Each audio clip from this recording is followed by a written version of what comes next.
조간 브리핑입니다. 매일경제신문은 한국은행이 6차례 연속 기준금리 3.5%를 동결한 이유에 대해 분석 보도했습니다. 어제 한은금융통화위원 6명 전원이 만장일치로 금리 동결을 결정했습니다. 최근 다시 꿈틀하는 물가와 가계부채를 잡기 위해선 금리를 올려야 하지만 모처럼 살아나기 시작한 실물 경제가 아직은 금리 인상 충격을 감당할 체력을 갖추지 못했다고 판단했습니다. 미국 고금리 발작, 이스라엘 하마스 전쟁을 비롯해 경기와 물가, 가계부채를 자극할 수 있는 경제 리스크가 동시다발적으로 닥쳤기 때문입니다. 이날 금통위원 중 한 명은 향후 3개월간 금리를 올릴 가능성과 내릴 가능성을 모두 열어둬야 한다는 의견을 개진했습니다.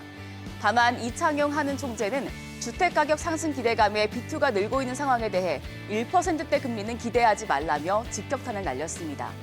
이 총재는 또 물가 상승 압력이 높아졌고 물가 목표 수렴 시기가 늦춰질 가능성이 커져 지난 8월 회의 때보다 긴축 강도를 강화할 필요가 있다는 매파적인 발언도 내놨습니다.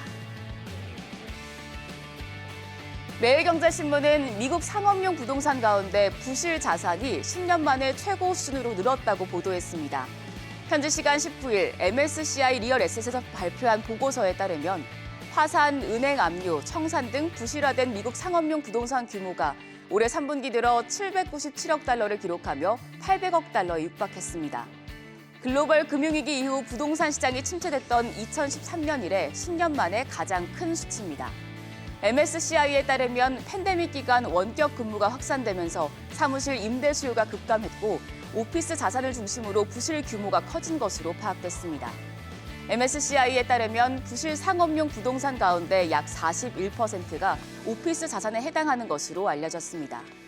다만 지난 2일 월스트리트 저널은 올해 9월 노동절 이후 사무실 복귀율이 팬데믹 발생 이후 최고 수준으로 높아진 점은 사무실 건물주에게 희소식이라며 최악의 국면은 지나갔다고 평가한 바 있습니다.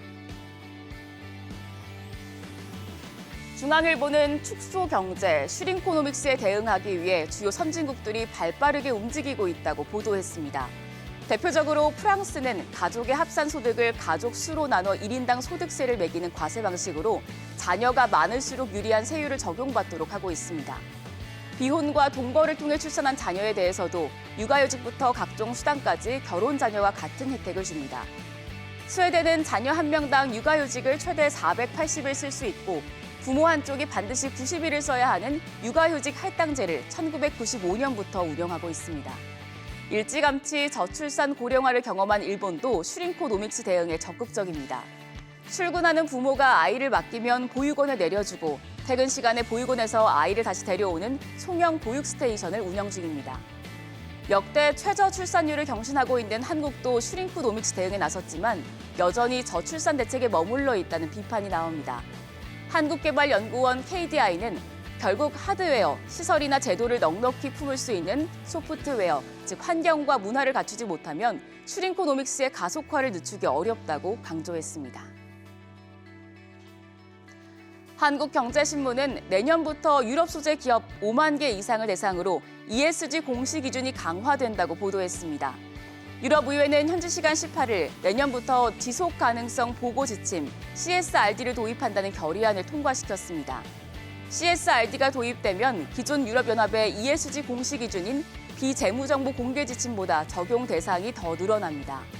글로벌 컨설팅 그룹 프라이스워터스쿠퍼스에 따르면 CSRD 도입으로 ESG 정보를 공시해야 하는 기업은 기존의 4배인 약 5만 개로 확대됩니다. 한국 기업들도 CSRD 영향을 직접 받을 것으로 보입니다. 프라이스워터스쿠퍼스에 따르면 한국 증시에서 시가총액 상위 100대 기업 중 30% 이상이 공시 조건에 해당하는 자회사를 이유에 두고 있습니다.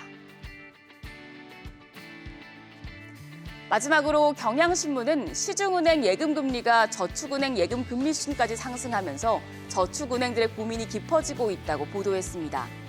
저축은행 중앙회에 따르면 이날 기준 정기예금 평균 금리는 연 4.24%, 5대 시중은행의 주요 정기예금 최고금리는 연 4%에서 4.05%대에 형성돼 있어 저축은행과의 금리 차이가 0.4%포인트 내외에 그칩니다. 저축은행들은 일반적으로 시중은행보다 금리를 1%포인트가량 높게 책정해 경쟁력을 확보해 왔습니다. 하지만 금융당국이 과도한 수신 유치 경쟁을 방지하기 위한 조치에 나서자 저축은행들은 섣부리 금리를 올리지 못하고 있습니다. 금융당국이 저축은행발 수신금리 인상 경쟁을 우려하고 있어 예년과 같은 고금리 특반으로 고객을 적극 유치하기에는 어려움이 따를 것이란 전망이 나옵니다. 지금까지 조간 브리핑이었습니다.